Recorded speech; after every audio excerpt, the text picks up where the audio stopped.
وسلم وبارك على نبينا محمد وعلى آله وأصحابه أجمعين.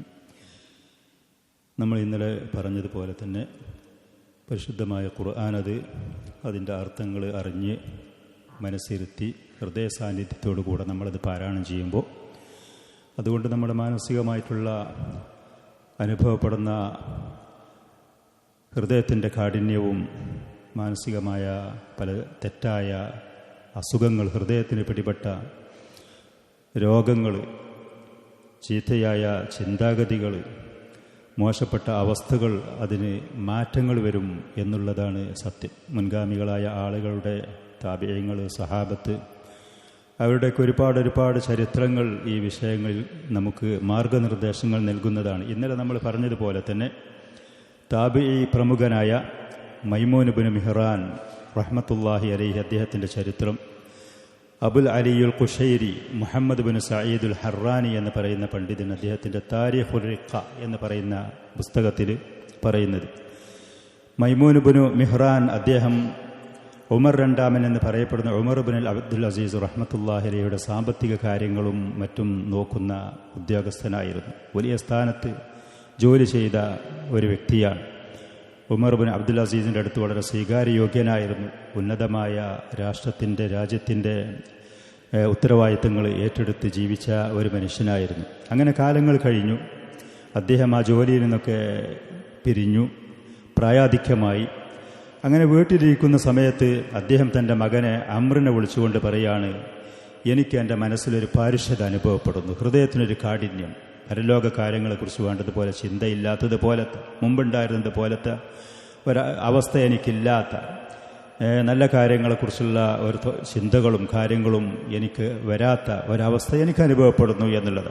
അവരൊക്കെ വളരെ ചെറിയ നിലക്ക് തന്നെ ഹൃദയത്തിന് അത് അനുഭവപ്പെടുമ്പോൾ അവരത് മനസ്സിലാക്കുകയും ഹൃദയം അത് നല്ല രീതിയിലല്ല എന്ന് അവർ ചിന്തിക്കുകയും അതിനുള്ള പരിഹാരങ്ങൾ എത്രയും പെട്ടെന്ന് അവർ കാണുകയും ചെയ്യുന്ന സ്വഭാവമായിരുന്നു. അതുകൊണ്ട് എന്നെ ഹസനുൽ ബസ്രിയുടെ അടുത്തേക്കൊന്ന് കൊണ്ടുപോകണം, നീ എൻ്റെ കയ്യെ പിടിച്ച് എനിക്ക് സഹായം ചെയ്യണം, പ്രായമുണ്ട്, അവശതയുണ്ട്, ക്ഷീണമുണ്ട്, എനിക്കൊരു സഹായം ചെയ്തുകൊണ്ട് എന്നെ ഹസനുൽ ബസ്രിയുടെ അടുത്തേക്കൊന്ന് കൊണ്ടുപോകണം എന്ന് പറഞ്ഞു മകനോട്. അങ്ങനെ മകൻ പറയാണ്, വാപ്പാൻ്റെ കയ്യും പിടിച്ചുകൊണ്ട് ഞങ്ങൾ ഹസനുൽ ബസ്രിയുടെ വീട് ലക്ഷ്യമാക്കി കൊണ്ടുപോയി. അങ്ങനെ അദ്ദേഹത്തിൻ്റെ വീട്ടിൻ്റെ അടുത്ത് ഒരു അരുവിയുണ്ട്. അവിടെ പിതാവിലത് ചാടിക്കടക്കാൻ പ്രയാസമാണ്. അപ്പം ഞാൻ ആ അരുവിയിൽ കടന്നുകൊണ്ട് എൻ്റെ പിതാവിനൊരു പാലം കണക്കെ അവിടെ കടന്നു. എൻ്റെ പുറത്ത് ചവിട്ടിക്കൊണ്ട് പിതാവ് ആ അരുവി മുറിച്ച് കടന്നു. അങ്ങനെ ഞങ്ങൾ ഹസൻ ബസ്രിയുടെ വീട്ടിലെത്തി. അവിടെ വാതിൽ മുട്ടി. അപ്പോൾ ഒരു അടിമ പെൺകുട്ടി ആ വീട്ടിൻ്റെ പുറത്തേക്ക് വന്നു. ആരാണ് നിങ്ങൾ എന്ന് ചോദിച്ചു. അപ്പോൾ പിതാവ് പറഞ്ഞു, മൈമൂൻ ഇബ്നു മിഹ്റാനാണ്. ഹസനുൽ ബസ്രിയുമായിട്ട് മുമ്പ് നല്ല ബന്ധമുള്ളതാണ്, പണ്ഡിതനുമായിട്ട് അവർക്കറിയുന്നതാണ്, ബഹുമാനം ആദരവുമുള്ളതാണ്, സ്നേഹവായ്പകൾ പരസ്പരം കൈമാറിയിരുന്ന ആളുകളാണ്.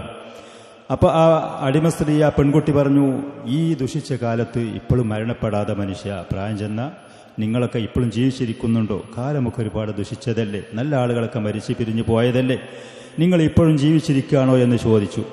ആ പെൺകുട്ടിയുടെ വാക്ക് കേട്ട സമയത്ത് എൻ്റെ പിതാവ് അതിശക്തമായി കരഞ്ഞു.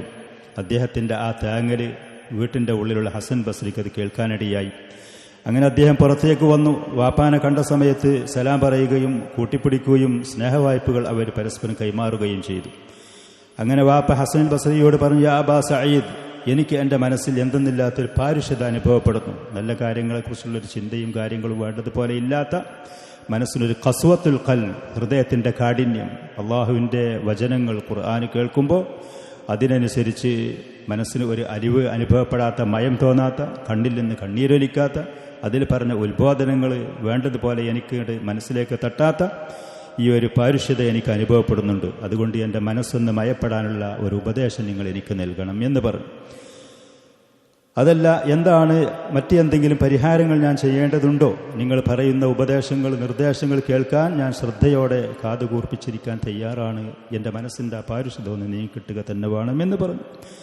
അപ്പോൾ ഹസൻ ബസ്രി റഹ്മത്തുള്ളാഹി അലൈഹി സൂറത്ത് ശുഅറാഇൻ്റെ അവസാനത്തിലുള്ള 1-2 ആയത്ത് അദ്ദേഹത്തിൻ്റെ മുന്നിൽ പാരായണം ചെയ്തു. ആ ആയത്തുകൾ അഫറഅയ്ത ഇൻ മത്തഅനാഹും സിനീൻ തുമ്മ ജാഅഹും മാ കാനൂ യുഅദൂൻ മാ അഗ്നാ അൻഹും മാ കാനൂ യുമത്തഊൻ എന്നുള്ളതായിരുന്നു ഈ 3 ആയത്തുകൾ. ദുന്യാവിൽ ഭൗതികമായ വിഭവങ്ങളും സ്ഥാനമാനങ്ങളും അനുഗ്രഹങ്ങളും എത്ര ആളുകൾക്ക് നാം നൽകിയെന്ന് വെക്കുക. എന്നിട്ട് പിന്നെ അതിൻ്റെ ശേഷം അള്ളാഹു വാഗ്ദാനം ചെയ്യുന്ന വാർദ്ധക്യവും അതിൻ്റെ ശേഷമുള്ള മരണവും അവശതയും ഒക്കെ ആളുകൾക്ക് വരികയും ചെയ്താൽ മാ അഗ്ന അൻഹും മാ കാനൂ യുമത്തഊൻ, ദുന്യാവിൽ നൽകപ്പെടുന്ന അനുഗ്രഹങ്ങളൊന്നും ഒരു ഫലവും ചെയ്യുകയില്ല എന്നാണ് അതിൻ്റെ അർത്ഥങ്ങൾ.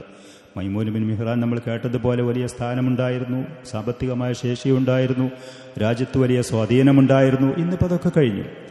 ആ പറയുന്ന ദുന്യാവിൽ നൽകപ്പെട്ടത് എല്ലാം കഴിഞ്ഞ് അവശതയുണ്ട്, പ്രായാധിക്യമുണ്ട്, സ്ഥാനമാനങ്ങളൊക്കെ പോയിട്ടുണ്ട്, ജോലിയൊക്കെ നഷ്ടപ്പെട്ടിട്ടുണ്ട്.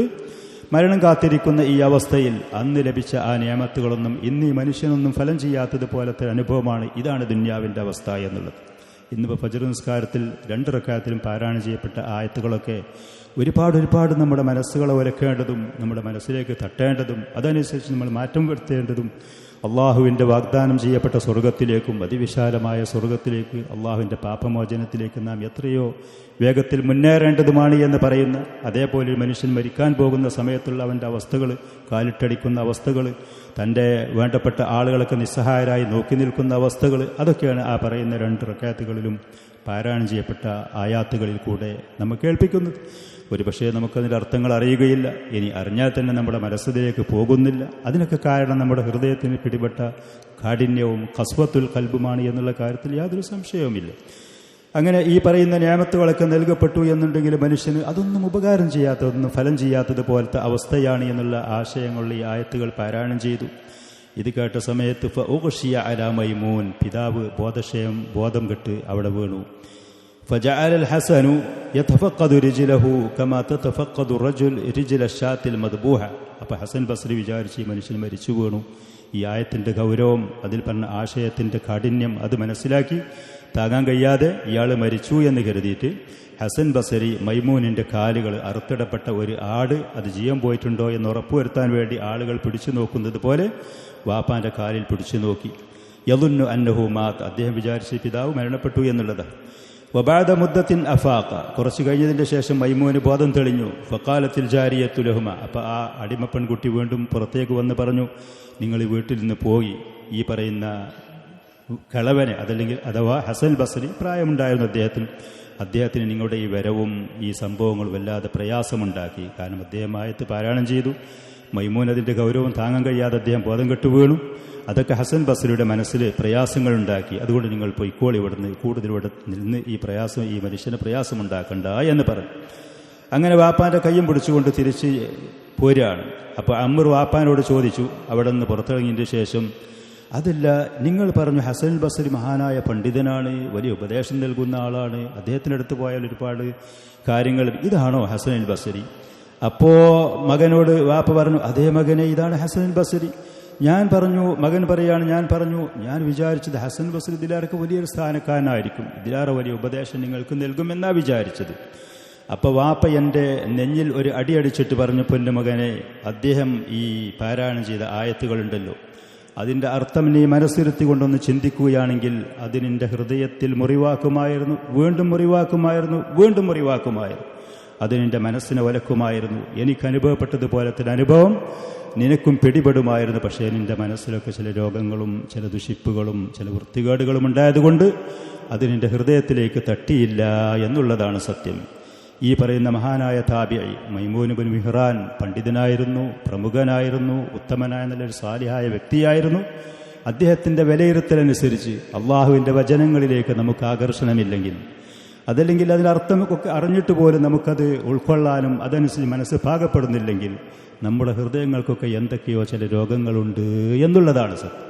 അതിന് നമ്മൾ പരിഹാരം കാണാതിരുന്നാൽ, ആ ഹൃദയം നന്നാക്കാതിരുന്നാൽ, അതിനനുസരിച്ച് നമ്മുടെ ശരീരവും നമ്മുടെ വാക്കുകളും നമ്മുടെ പ്രവൃത്തികളും ദുഷിച്ചുകൊണ്ടേയിരിക്കും.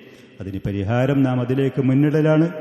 നമുക്ക് നല്ല സന്മാർഗത്തിന് വേണ്ടി, കാരുണ്യമായി, ഹൃദയ ശമനത്തിന് വേണ്ടി, ശാരീരിക മാനസികമായ നാം നേരിടുന്ന പ്രയാസങ്ങൾക്ക് പരിഹാരമായി അല്ലാഹു സുബ്ഹാനഹു വ തആല നമ്മുടെ കയ്യിൽ ഏൽപ്പിച്ചത് പരിശുദ്ധമായ ഖുർആനാണ്.